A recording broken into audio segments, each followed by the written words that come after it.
नमस्कार साथियों, मैं प्रमोद उपाध्याय बाल विद्या मंदिर सीनियर सेकेंडरी स्कूल कत्तीपुरा नागौर के ई लर्निंग पोर्टल पर आपका हार्दिक स्वागत करता हूं। पिछले वीडियो में मैंने आपको बर्मर गीत से चयनित कुछ पद, जिसमें 4 पद पढ़ा दिए हैं। कक्षा 12 विषय हिंदी और अध्याय 2 जो कि बर्मर गीत से चयनित कुछ पद इसमें लिए गए हैं। तो आज के वीडियो में अपन पद 5 पढ़ेंगे। इस 5 पद में 5वें पद में जो बताया गया है कि भाई गोपियाँ से जब उद्धव निर्गुण ब्रह्मा ज्ञान का उपदेश देते हैं तो गोपियाँ उद्धव को एक भोला चेहरा बनाकर या भोलेपन के साथ में और अपनी चतुर बातचीत से उद्धव के ब्रह्म ज्ञान का मजाक उड़ा रही हैं। तो ये बात इसमें बताई गई है। तो जब उद्धव गोपियों को निर्गुण निराकार ब्रह्मा की भक्ति करने को कह रहे हैं, तब गोपियाँ उनको क्या कह रही हैं कि निर्गुण कौन देश को वासी। गोपियाँ कह रही हैं, हे उद्धव, निर्गुण कौन देश को वासी, कि जो आप निर्गुण निराकार ब्रह्मा की भक्ति का उपदेश जो दे रहे हैं वह किस देश का वासी है। ये गोपियाँ उद्धव को पूछ रही हैं। मधुकर हंसी समुझाए सोय दय बूझत साँच ना हंसी। मधुकर हंसी समुझाए सोय दय बूझत साँच ना हंसी। इसमें गोपियाँ कह रही हैं, हे मधुकर, हम इस बात को आप को इसलिए कह रहे हैं कि आप इस बात के लिए सत्य बताना, जो भी आप निराकार निर्गुण ब्रह्मा की भक्ति के बारे में कह रहे हैं। हंसी समझाए यानी हम आपसे कोई हंसी मजाक नहीं कर रहे हैं। सोए दे बूझत साँच यानी आपको एक सौगंध दिलाकर सच्ची पूछना चाहते हैं। इसमें हम आपकी हंसी नहीं उड़ा रहे हैं। सोए दे यानी सौगंध देकर पूछ रहे हैं, आपको सच्ची बात पूछ रहे हैं, सत्य बात पूछ रहे हैं। को है जनक जननी को कहत कौन नारी को दासी। इसमें गोपियाँ उद्धव से पूछ रही हैं, हे उद्धव, को है जनक यानी इस निर्गुण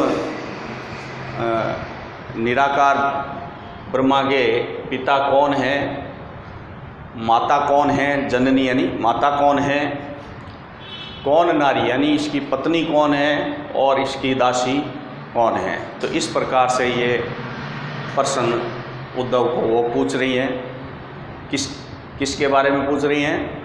निर्गुण निराकार ब्रह्म ज्ञान का जो भक्ति का उपदेश देने उद्धव आए हैं, उसके बारे में गोपियाँ पूछ रही हैं उद्धव को। कैसो बरन यानी कैसा है उसका रंग, भेष है कैसो यानी उसका कैसा भेष है। कह रस में अभिलाषी और वह किस रस का अभिलाषी है।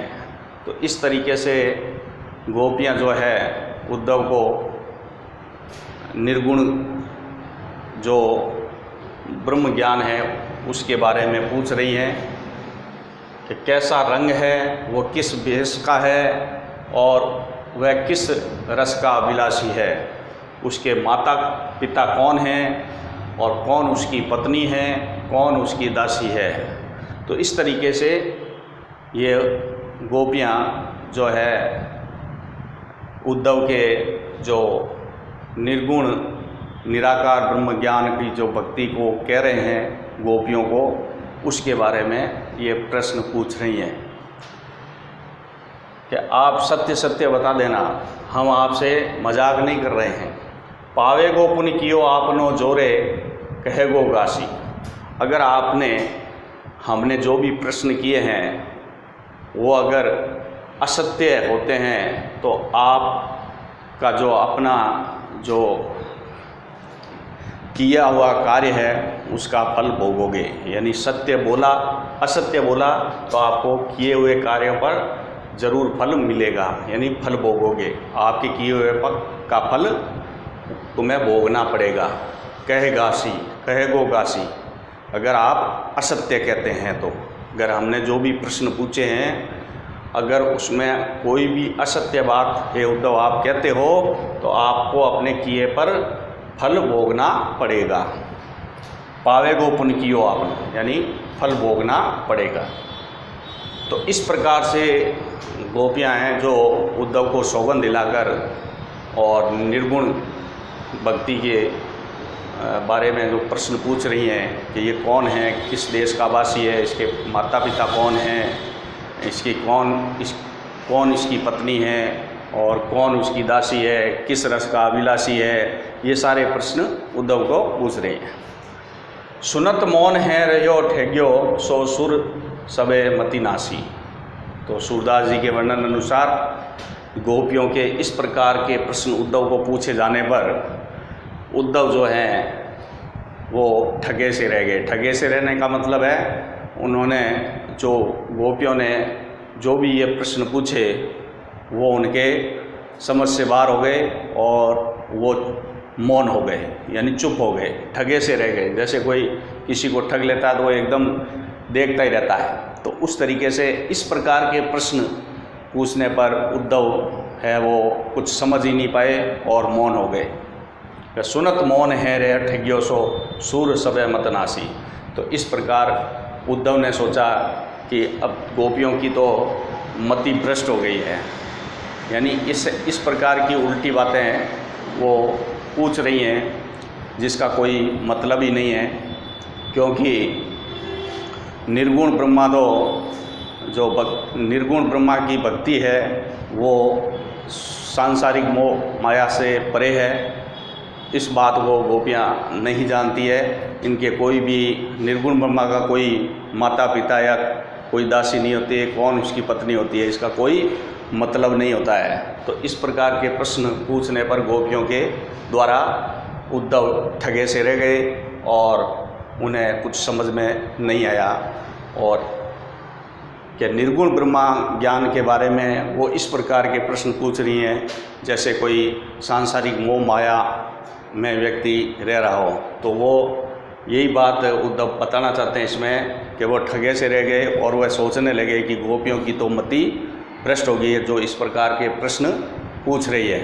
क्योंकि निर्गुण जो ब्रह्म ज्ञान है उसका ना तो कोई सांसारिक मोह माया जाल से कोई नाता होता है और ना ही उसके पिता होते हैं, ना ही कोई उसकी पत्नी होती है, ना ही कोई माता होती है।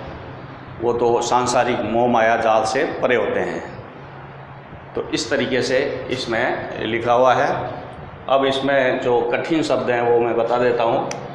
जैसे निर्गुण कौन देश को वासी, निर्गुण या जो उद्धव उपदेश देने आए थे, गोपियों को समझाने के लिए आए थे कि आप निर्गुण निराकार ब्रह्म ज्ञान की भक्ति में लीन हो जाओ। कौन देश को वासी, यानी किस देश का वासी। मधुकर इसमें उद्धव को कहा गया है। हंसी समझाए, यानी हम आपको मतलब हंसी नहीं कर रहे हैं आपके ऊपर, सोहे दे, सो यानी सौगंध, शपथ जिसको कहते हैं शपथ। बूझत साँच, यानी सत्य पूछते हैं, सत्य पूछते हैं, यानी निर्गुण भक्ति के बारे में आपको सत्य पूछते हैं। ना हंसी, यानी हम आपके ऊपर हंस नहीं रहे हैं, हम आपकी बातों पर हंस नहीं रहे हैं। को है जनक, जनक यानी पिता, जननी यानी माता, नारी यानी कौन है, पत्नी इसकी, दासी, कैसो बरन, बरन यानी रंग, भेष, वेश, वेश जो होता है रंग रूपा का रस में अभिलाषी यानी किस रस में को उनको मतलब कौन से रस में अभिलाषी है यानी उत्सुक है।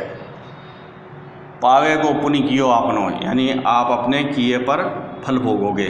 पुनि किए पर फल भोगोगे, पुनि यानी फल। कहे गो गासी अगर आप असत्य, गासी यानी असत्य,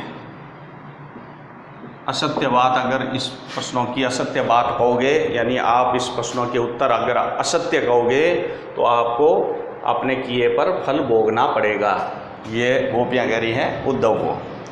सुनत मौन, मौन यानी चुप होना, मौन धारण कर लेना। ठगियो यानी ठगे से रह गए, ठगे से रह गए। मतिनाशी यानी बुद्धि भ्रष्ट होना, बुद्धि भ्रष्ट।